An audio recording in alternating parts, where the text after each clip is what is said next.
going to talk about something that is going to hurt you, but you need it. You have been lied to forever.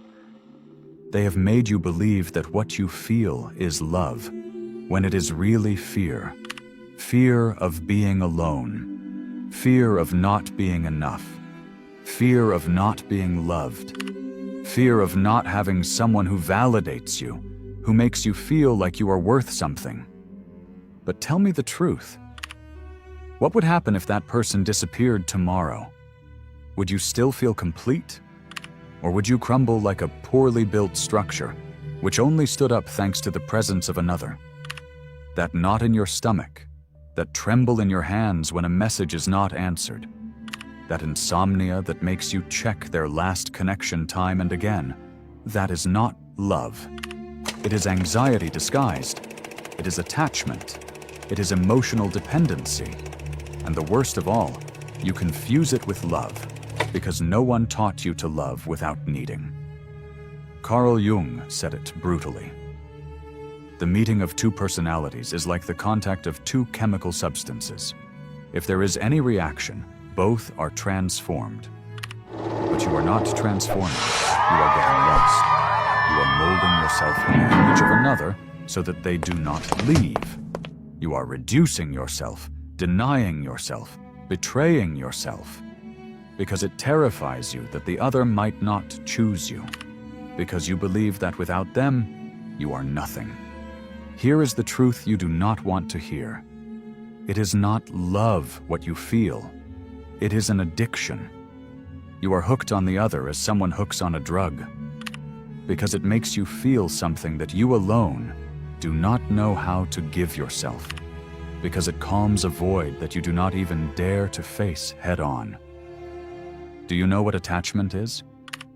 It is the illusion that you need someone to survive. It is that internal whisper that tells you, without them, I die. But you do not die. You face it. You rebuild yourself. You transform. Because absence, when you know how to look at it with brave eyes, becomes your greatest teacher. Attachment is fear. Love is freedom. Attachment chains you. Love expands you. And as long as you do not understand that difference, you will continue to confuse cages with hugs. You will continue to believe that to love is to possess, to hold, to secure. But true love does not need locks. It does not need eternal promises. It does not need certainties. Jung understood this. He knew that the human being projects his voids onto others, that he seeks outside what he lacks inside.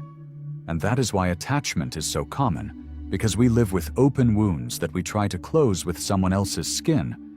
We become emotional vampires, absorbing the other's energy, feeding off their presence to avoid looking at our own lack.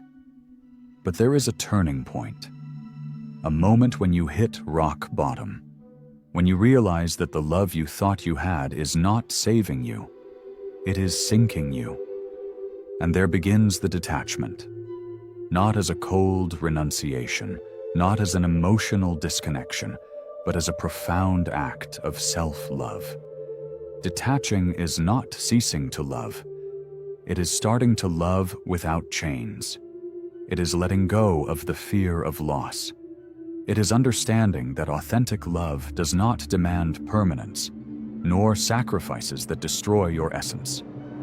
Authentic love invites you to be more you, not less. To grow, not to diminish. To fly, not to stay still. Detachment is internal revolution. It is telling fear, you no longer command. It is looking into the void and not trembling. It is understanding that you do not need anyone to feel complete, because you already are. Even if you do not yet know it. Even if you still find it hard to see. And yes, it will hurt. The process of letting go hurts like tearing off a part of the soul, because you have lived so long believing that the other was indispensable, that you forgot how to walk alone. But believe me, it is possible. And when you achieve it, when you truly free yourself, everything changes. Not because the world changes, but because you no longer see it from lack, but from fullness. Detaching is not closing the heart. It is opening it, but without conditions. It is loving without fear. It is saying, I love you, but I do not need you to be happy.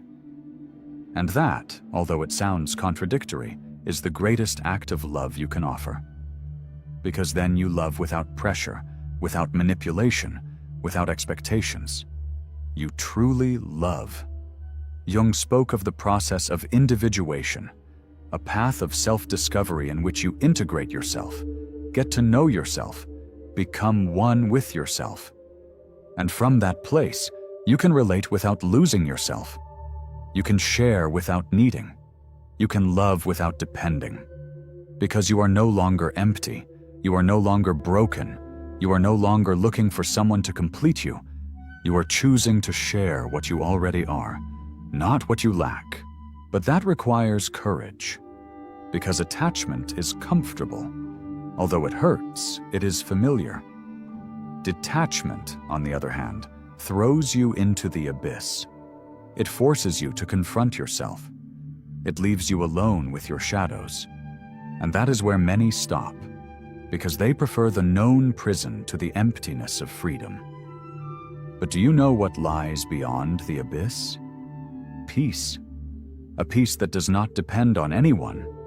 A stability that does not wobble with absences. A love that is born from within and projects outward, not the other way around. And then you understand. You understand that letting go is not losing. It is recovering yourself, rebuilding yourself, reconnecting with your power, with your essence, with your true self. True love does not hurt. It does not distress. It does not manipulate. It does not demand that you renounce yourself to maintain it. If it hurts, if it makes you feel small, if it robs you of peace, it is not love. It is attachment. And that bond, no matter how much it is disguised as romance, is an emotional prison. Do you want to truly love? Learn to be alone. Learn to embrace your solitude. Get to know your dark corners. Sustain yourself when everything falls. Do not depend on the reflection of another to see yourself. Only then can you look someone in the eyes and say, I choose you, but I do not need you. And that is brutal. Because most do not love, they cling. They cling to another not to face themselves, to not feel the vertigo of their own lack of self-love.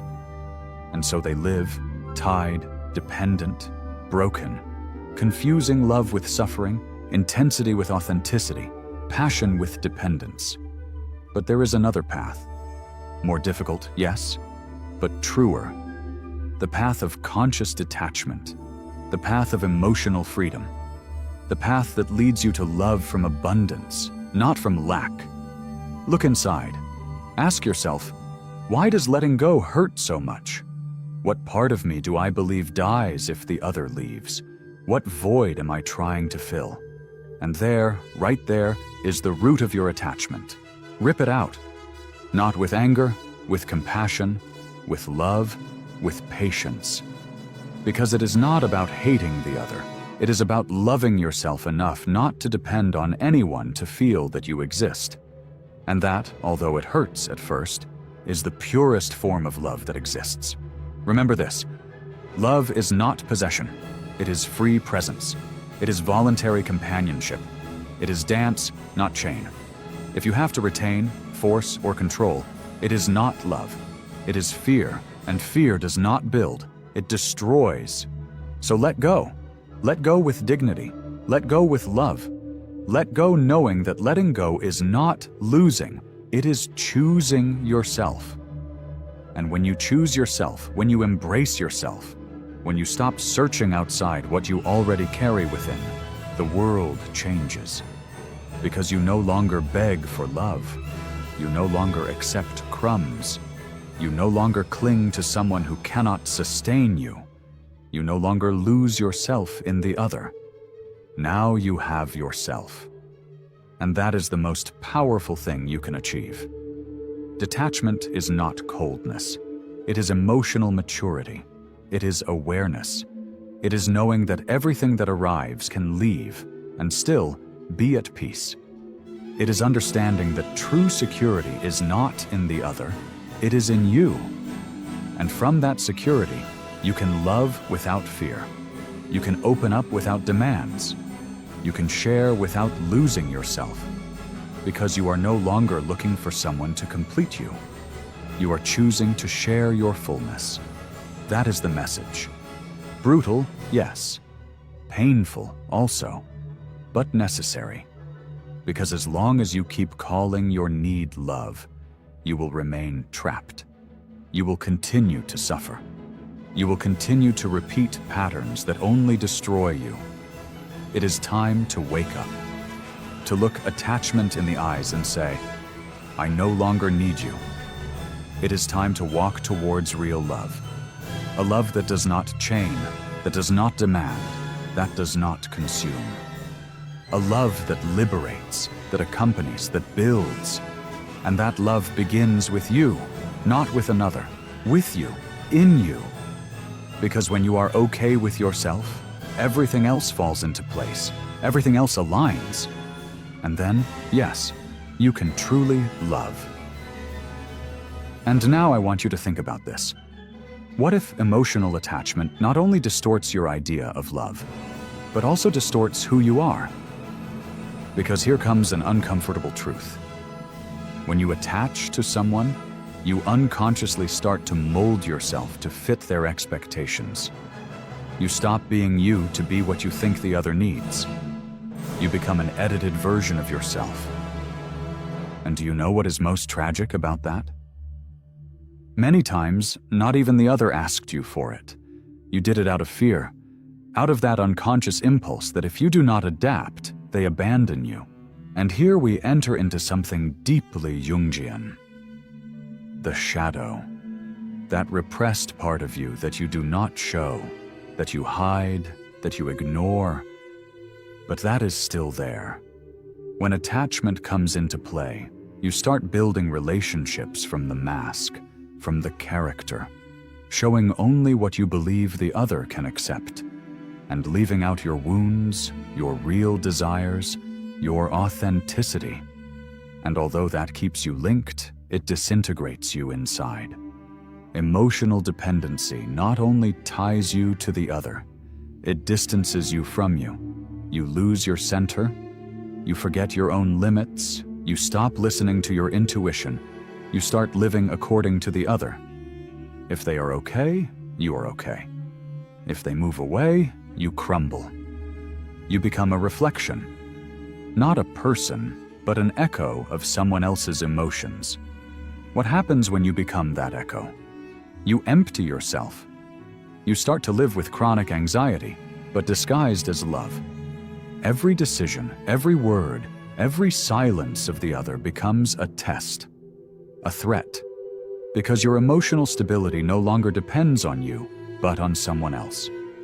And that is very dangerous, because no one, absolutely no one, has the obligation to sustain your inner world. Here is where relational neurosis appears.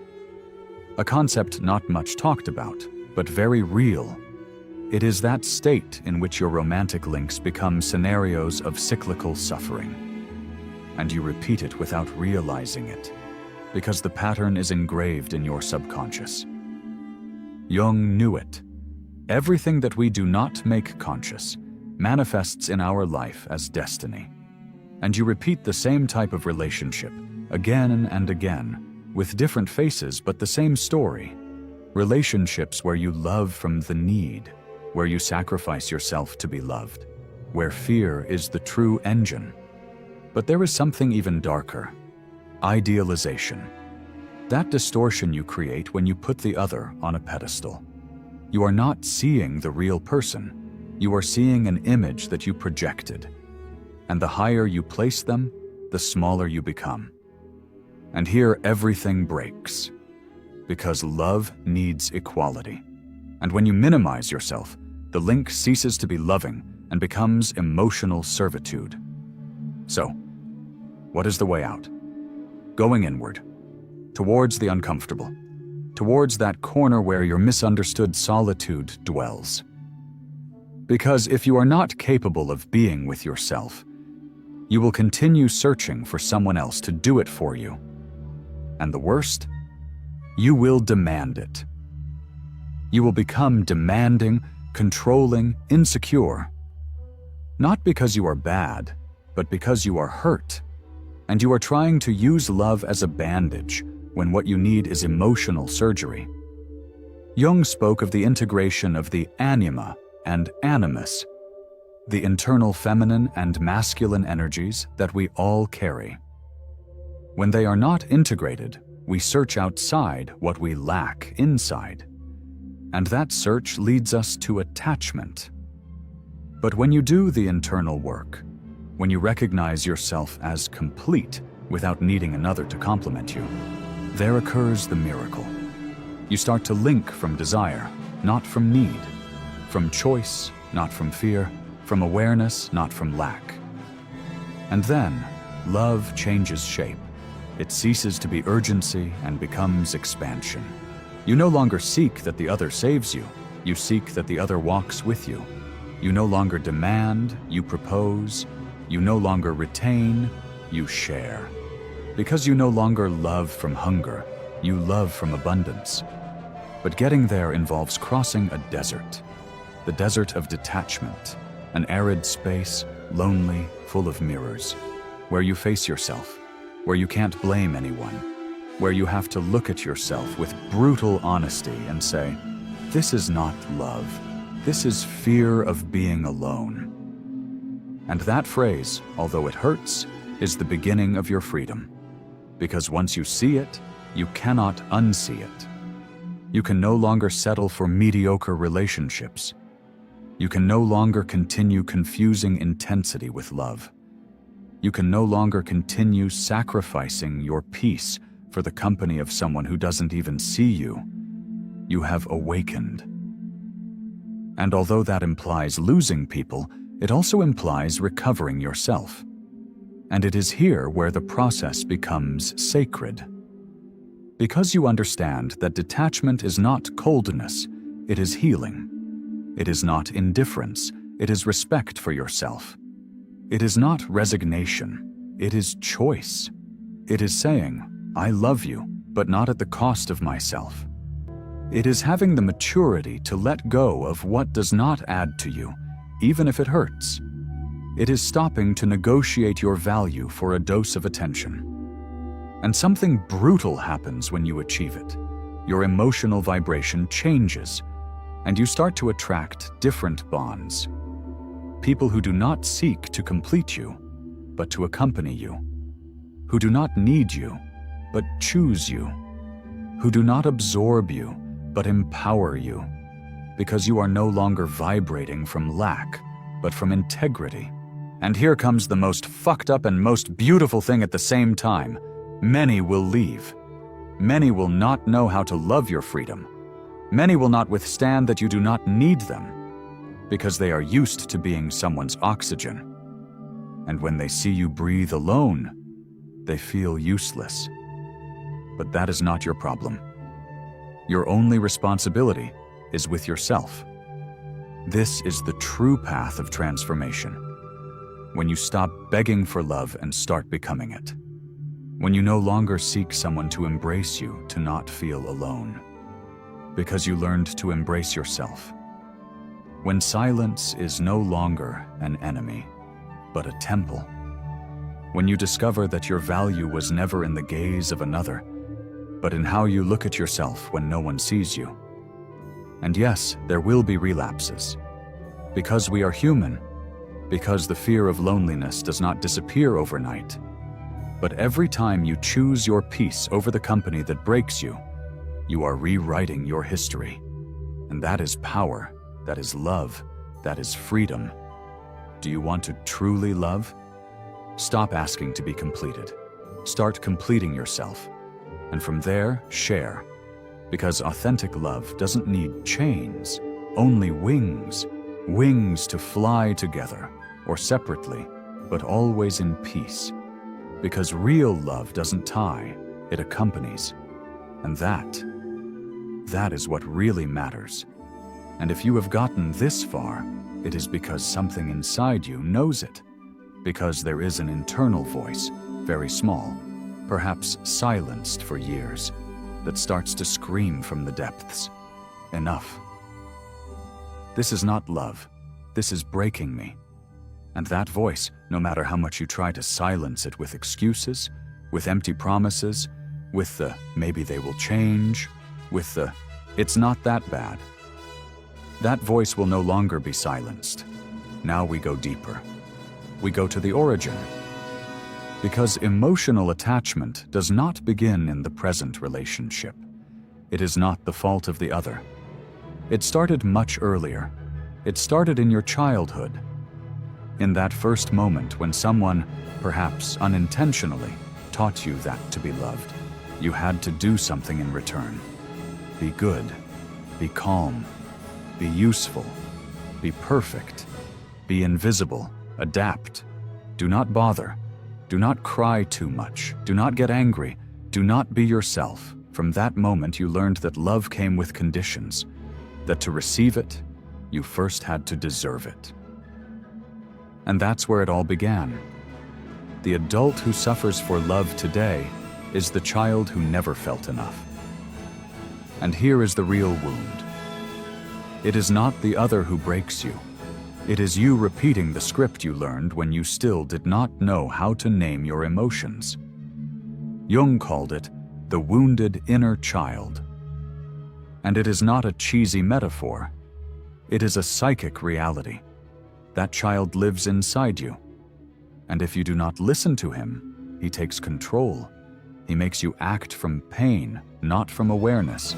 He makes you cling, beg, tolerate the intolerable, just to not relive that original wound of abandonment. But there is more. Because when you do not heal that, you fall into another fatal error. You fall in love with the potential, not with the reality. You see in the other not what they are, but what they could be if they changed. And you cling to that future image as if it were a salvation. When they mature, when they understand, when they stop doing this or that. And so, you become a hostage of a promise that never materializes. You live trapped in a relationship with someone who only exists in your head. Meanwhile, you postpone. You postpone your dreams. You postpone your dignity. You tell yourself, just a little more. But that little becomes years, and when you finally open your eyes, you realize that the most valuable time you had, you invested in a relationship that only existed in your hope. That is the most cruel part of attachment. It steals the present in the name of a future that never arrives. But we go further. Because attachment has another face, even harder to see. It makes you addicted to drama. Yes, you read that right. There are people who feel empty in calm. Because they have lived so long on the emotional roller coaster, that healthy love seems boring to them. Intensity becomes the measure of love. If there are no jealousy, no arguments, no breakups, no tearful reconciliations, they feel something is missing. And that is a brutal trap. Because emotional chaos is adrenaline. And like all adrenaline, it hooks, but it does not build, it only wears out.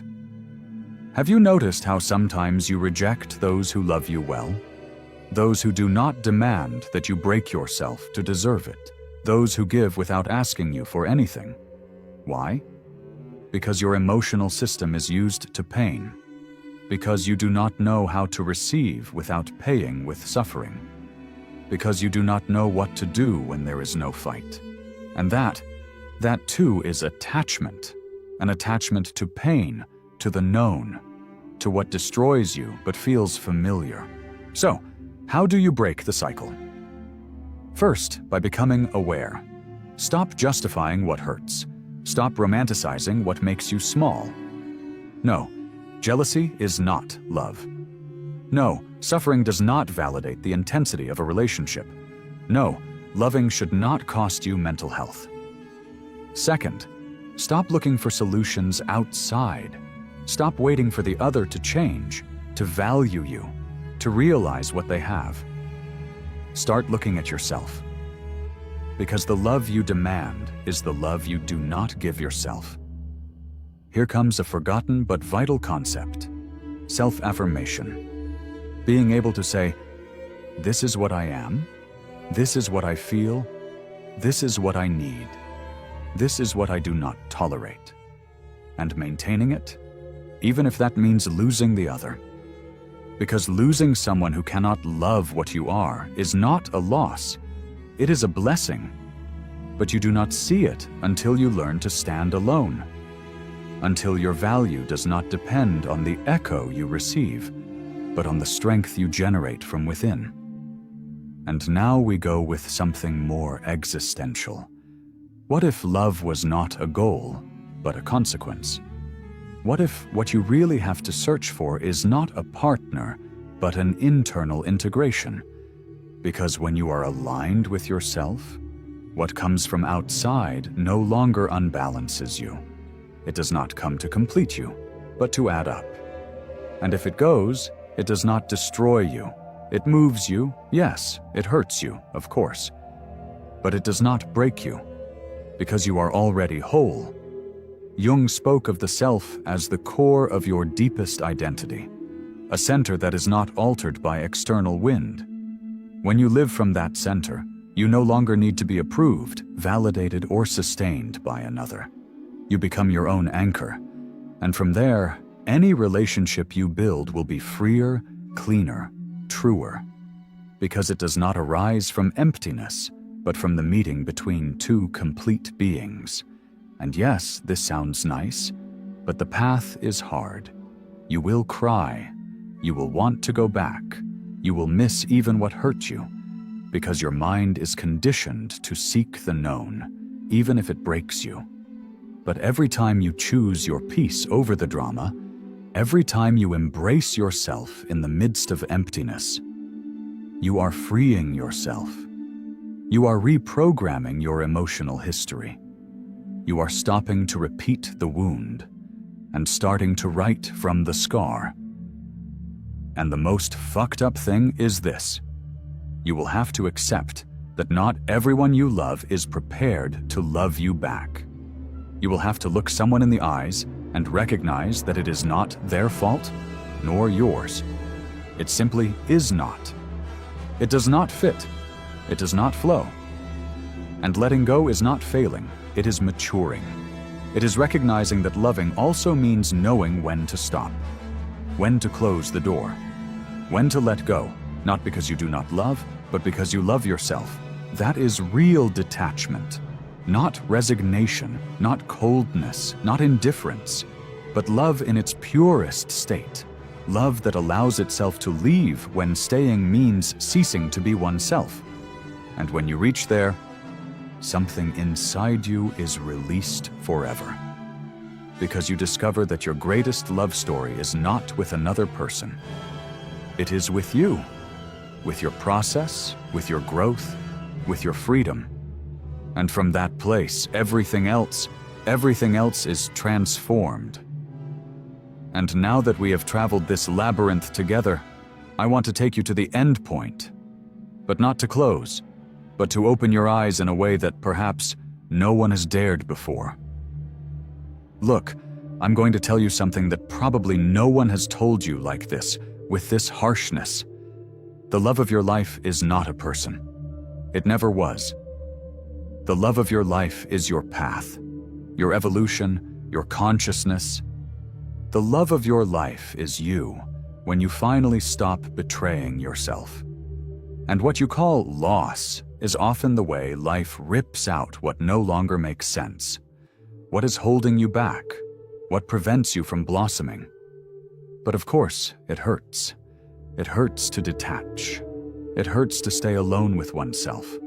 It hurts to look around and see that the person who filled your mind and body is no longer there. But what if that pain were necessary? What if it were the fever before healing? Because yes, detachment burns. But what comes after is clarity, a brutal clarity. The clean gaze, the silent soul, the heart finally breathing without chains. Because here goes something that few understand. It is not the same to be alone as to feel empty. Being alone is a state. Feeling empty is a wound. And when you heal that wound, solitude stops being a punishment. It becomes a temple, a refuge, a sacred place where you can finally listen to yourself without the noise of the world. And then something almost mystical happens. You no longer need to beg for love. You no longer chase anyone, because you realize that no one is as valuable as your peace.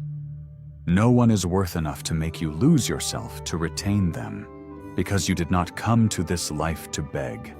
You came to create, to discover yourself, to rise, and if someone wants to walk with you, great. But if not, you continue. Not out of pride, out of awareness. So keep this in mind. Love is not what ties you. It is what allows you to let go. True love is not that intense connection that makes you feel alive 1 second and dead the next. True love is the one that doesn't need to shout to be felt. The one that doesn't demand absurd sacrifices. The one that doesn't make you choose between you and the other. True love does not hurt. What hurts is attachment, the idea, the fantasy, the resistance. And now that you know, what are you going to do with this? Are you going to continue living in dependency? Or are you going to dare to cross the bridge to you? Because the path begins there, just when you decide to stop begging for love and start cultivating it within you. And if you have reached this point, if you have felt even a single sentence pierce you like an invisible knife, I have a proposal for you. Go down to the comments and write this sentence as a commitment to yourself. I choose my peace over fear. Write it, not for me, for you. So that you do not forget. So that every time you feel weak again, you remember this decision.